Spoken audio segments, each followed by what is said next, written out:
Si je te dis 3, 2, 1, action, à quoi tu penses? Un film, un rôle, un personnage, des acteurs. Si je te dis que tu es l'acteur aussi de ton entreprise parce que tu joues tous les rôles au premier plan, donc peut-être que c'est pas ce que tu avais en tête lorsque tu t'es lancé en entreprise, d'assumer tous les rôles qui font partie de ce beau et grand scénario, mais c'est pourtant ce qui arrive la plupart du temps.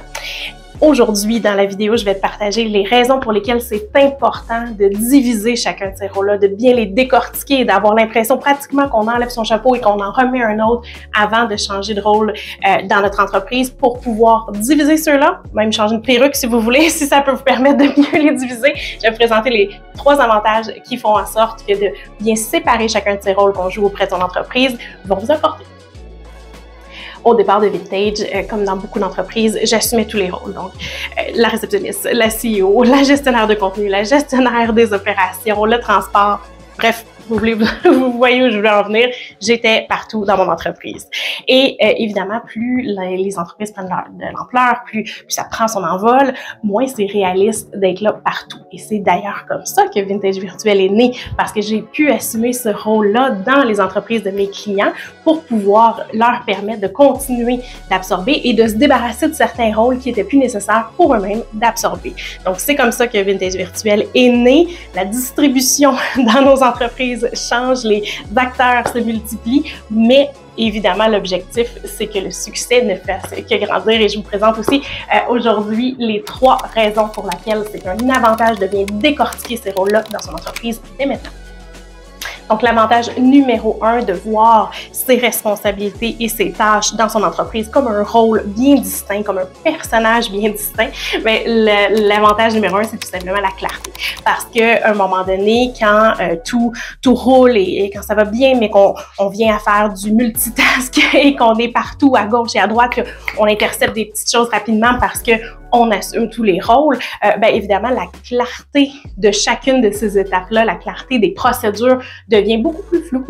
Donc, c'est important de pouvoir diviser son rôle pour pouvoir éviter d'avoir la tête trop pleine et évidemment, avoir comme effet secondaire que c'est tout mélangé au niveau de nos rôles. Donc, avoir une clarté au niveau de chacune des étapes va venir nous permettre de séparer chacun de nos rôles et pouvoir avoir un meilleur contrôle, on va intercepter plus rapidement les situations qui peuvent être évidemment négatives, c'est ce qu'on ne veut pas non plus.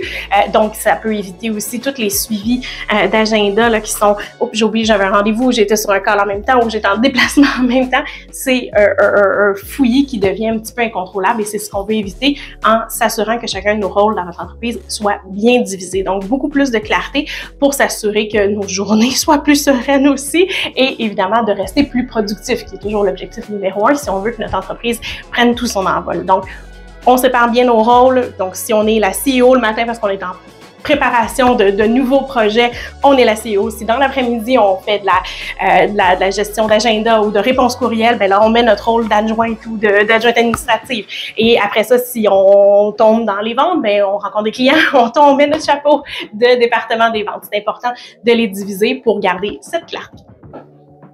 Je poursuis avec l'avantage numéro 2 de bien diviser ses rôles dans son entreprise ou de les voir comme des personnages, comme je le mentionnais, c'est tout simplement de mieux évaluer le temps que chacune des tâches, chacun des rôles nous prend.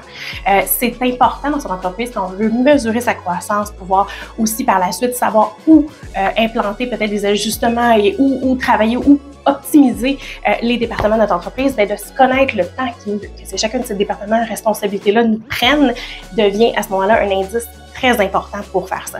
On a donc besoin de calculer plus séparément toutes ces tâches-là. Si on veut savoir combien de temps notre admin nous prend, bien, il faut séparer le temps qu'on prend pour faire notre facturation ou nos encaissements. Et à l'inverse, si on veut savoir bien, pendant combien de temps dans la semaine je fais des approches clients pour pouvoir voir le résultat de mes ventes, bien, encore une fois, de pouvoir mettre son chapeau de département des ventes, si on peut l'appeler comme ça. Bien évidemment, ça va nous permettre de savoir exactement où on doit travailler, puis ça va nous donner une historique et des informations très, très précieuses sur notre entreprise. Donc, l'avantage numéro 2 de bien diviser ses rôles d'entreprise, c'est tout simplement d'être en mesure de pouvoir bien calculer, de pouvoir bien diviser le temps que chacun de ces départements-là va nous demander pour pouvoir repartir du bon pied et savoir exactement où travailler pour continuer l'évolution de notre entreprise. Évidemment, la façon que je vous présente aujourd'hui, le fait de diviser ou de voir toutes ces tâches-là comme des rôles, comme un personnage d'un film, je ne vous dirais pas d'aller vous changer au fur et à mesure dans votre journée, vous allez perdre un temps incroyable, mais l'objectif, c'est de pouvoir plus facilement diviser les tâches, comme je disais, pour garder la clarté qui était l'avantage numéro 1 et pouvoir mesurer le temps nécessaire parce que, évidemment, l'information de l'évolution de notre entreprise va être tellement précieux comme information à suivre au fur et à mesure.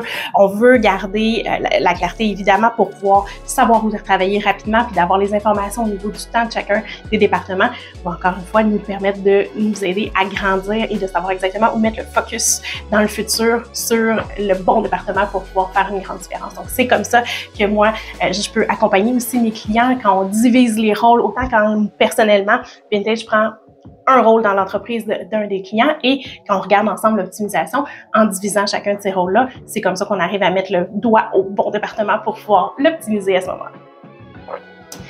L'avantage numéro 3 de bien diviser ses rôles dans son entreprise, de bien voir ces personnages-là, vous pouvez même leur donner des noms si vous souhaitez, c'est aussi de pouvoir préparer sa sous-traitance parce que, comme on le sait, l'objectif de faire des optimisations, de pouvoir continuer de peaufiner son entreprise, d'améliorer ses services, d'améliorer son expérience client, ben c'est pour continuer de prendre la grandeur, de prendre l'ampleur en entreprise. Et à ce moment-là, ben, la réalité va nous rattraper par évidence. On essaie toujours d'optimiser, puis on veut évidemment pouvoir être partout dans notre entreprise le plus possible. Mais la réalité, c'est qu'à un moment donné, il faut faire face et aller vers la sous-traitance. C'est un petit peu notre spécialité ici chez Vintage et c'est pourquoi je peux dire que de bien diviser ses rôles est un atout extrêmement important quand on se prépare à la sous-traitance parce que c'est souvent une marche qui est assez haute à prendre. On évalue mal.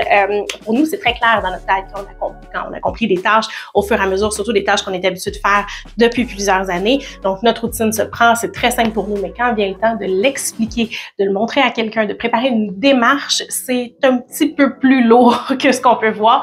J'avais déjà parlé par le passé aussi, vous pouvez aller voir la vidéo sur les procédures et les raisons pour lesquelles c'est une bonne étape. Bien, justement, de pouvoir diviser nos rôles va venir aussi facilement nous permettre de créer les procédures et étant donné qu'on va avoir bien mesuré notre temps, c'est là aussi on va être capable de savoir qu'est-ce qui est logique pour nous de donner en sous-traitance. Donc, l'avantage numéro 3, c'est de nous permettre de nous faciliter et de préparer cette transition-là vers la sous-traitance parce que c'est évidemment ce que je souhaite à tous, de pouvoir avoir une entreprise assez fructueuse pour laquelle vous allez avoir besoin de sous-traitance ou employés. Évidemment, c'est tout à fait correct, un ou l'autre. L'objectif, justement, c'est que pouvoir intégrer à l'équipe, que ce soit en sous-traitance ou quelqu'un sur place qui va tout de suite prendre le relais, prendre le flambeau et pouvoir, avec confiance, mener à terme des tâches que nous, on accomplissait auparavant et qui vont continuer d'être faites à son top parce que c'est ce qu'on veut pour notre entreprise. Vous voyez donc qu'avec le fait de diviser ses rôles, de diviser ses personnages dans son entreprise, c'est beaucoup plus facile de garder la clarté, donc d'avoir...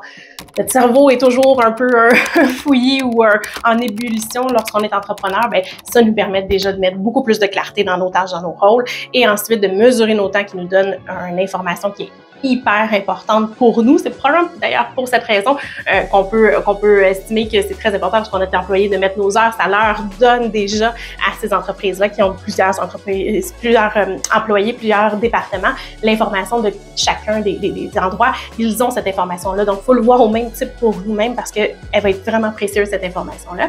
Et finalement, ben, c'est la meilleure façon de pouvoir se préparer graduellement à la sous-traitance quand on va être rendu là. Donc, par le biais aussi, comme je mentionnais, d'aller voir la vidéo sur les procédures parce que ça va permettre de pouvoir préparer ça graduellement, surtout si on a divisé bien comme il faut les rôles et les étapes que ce département-là inclut. Donc, ça permet de préparer sa procédure par le fait même et donc préparer la sous-traitance aussi. Si vous avez aimé la vidéo, évidemment, je vous invite à nous laisser un petit pouce d'encouragement, à nous laisser évidemment dans les commentaires est-ce que vous avez diviser vos rôles d'entreprise. Est-ce que vous avez déjà commencé de la sous-traitance? Je serais très curieuse de savoir comment se passe votre expérience là-dessus. Et évidemment, si vous avez d'autres commentaires pour les vidéos ou quoi que ce soit, ça me fait plaisir aussi de vous lire là-dessus. Puis sinon, ben moi, je vous dis à la prochaine vidéo.